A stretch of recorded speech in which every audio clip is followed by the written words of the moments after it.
Back on the airfield here at Oshkosh for AirVenture 2025. I'm Rex Alexander, and we are with Gregory Blatt, H55, here in the booth with Bristol and H55. So, Gregory, tell me, what is H55 and what is your goal in life, and what are you focused on right now?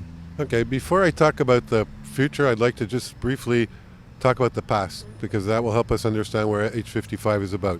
So the three co-founders of H55 were all part of the Solar Impulse project. Okay. To remind everybody, the Solar Impulse project was an electric airplane powered by solar cells that flew around the world in 2017, covered about 50,000 kilometers, one passenger on board. The shortest flights were typically 24 hours, and we actually hold the record for the longest solar flight, 5 days and 5 nights, hence the name H55. Okay.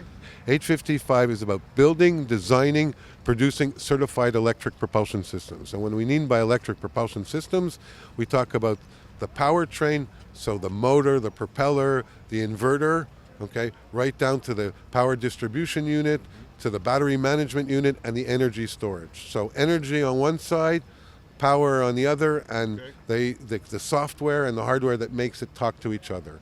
And I say certified systems because the name of the game in this business is, with new and disruptive technologies, is showing that it's safe. Yep. We'll be the first company in Europe and the United States to have a certified STC for an electric propulsion system in Europe at the beginning of next year, and a year after that in the United States.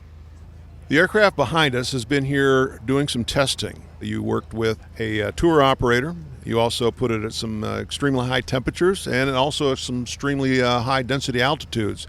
Happy with the results? Phenomenal. So we've been flying since April, 8-state tour. And what was interesting was different types of flight environments that we were flying in. For example, in Las Vegas, we flew at 115 degrees Fahrenheit, where the flight schools on the field were coming to us and saying, how do you do this? Because we can't fly this. Then we went to Centennial, which is one of the busiest general aviation airports in the United States. Right. It's also one of the highest. And there we were able to do some density altitude flights at 9,500 feet with a 500-foot climb rate. And the other thing we did in Centennial, which is worth mentioning, we took another comparable airplane in this category. We flew them in parallel around 6 different sound points around the airport. Okay. 3 of them didn't even go off with us. That's pretty fantastic. Yeah. So we did sound testing, we did altitude testing, and we did, of course, temperature testing. And in every case, no degradation of the airplane, no degradation of the batteries, because that's what everybody's worried. What happens with batteries get hot and cold, right? Looking at the niche market, I know one of the markets you're looking at really closely is the training market. So from a training standpoint, we talked a little bit about what's the endurance, what's the range on this. So you did say that there's a slight difference between what we see in Europe and what we see in the U.S., so go ahead and give me an idea what that looks like. Right. In Europe, we'll be coming out with the airplane, as I said, at the beginning of next year, and the total endurance time is 70 minutes. In Europe, we have a shorter reserve time. We only need 10 minutes. Right. Okay, so that's really 60 minutes of real flying time. Because the U.S. version will come out a year later, it'll be a next generation of cells. Okay. And that's where we get to why we're saying we're 90 minutes for the United States. But it's important to understand with us, right, is block time and flight time are very similar in our case, right? Because with us, we don't have all the procedures and the time for engine warm-up, for startup and things like that. So you get into our plane, we fly right away. Right. The average airplane in the United States, again with this category, will spend 2 gallons of fuel just in startup, run-up, and wait time, and we'll spend 25-30 cents on electricity for that. Okay. Once we're done flying, now we have to recharge. What are you seeing as far as turnaround times for the aircraft, depending on different types of charge? Improving drastically. When we started 6 years ago, we were about an hour and a half of charge time to 1 hour of flight time. Now we're at 1-to-1, and we see that going down. The ultimate goal for us is about 30 minutes or 45 minutes, let's say, around that.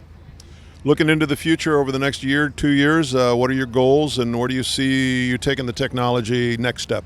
Where we're going now is with a project, for example, that we can talk about with Pratt & Whitney and de Havilland, which is a 49-seat de Havilland Dash 8 hybrid electric, 35% fuel savings. And that's what gets really interesting. And I think in the short term I'd say, let's say till 28, 29, we see a big market in the commuter and feeder space. This is an area where the airlines have been struggling with. What type of machine can we make it work economically? As battery performance improves, we can go up to bigger machines. Our second project is with another folks here called Harbor Air, and that's 6 to 8 passengers, right? And that's already because battery technology has improved since we started the company. Well, it's amazing some of the things you've done so far. I can't wait to see what the next generation in the next couple of years brings with it.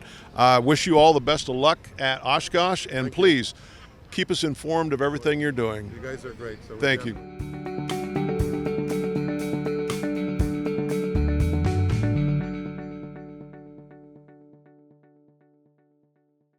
Looking for a new generation of proven and efficient aviation power plants that boast modern engineering, electronic ignition, and both direct and gear drive systems?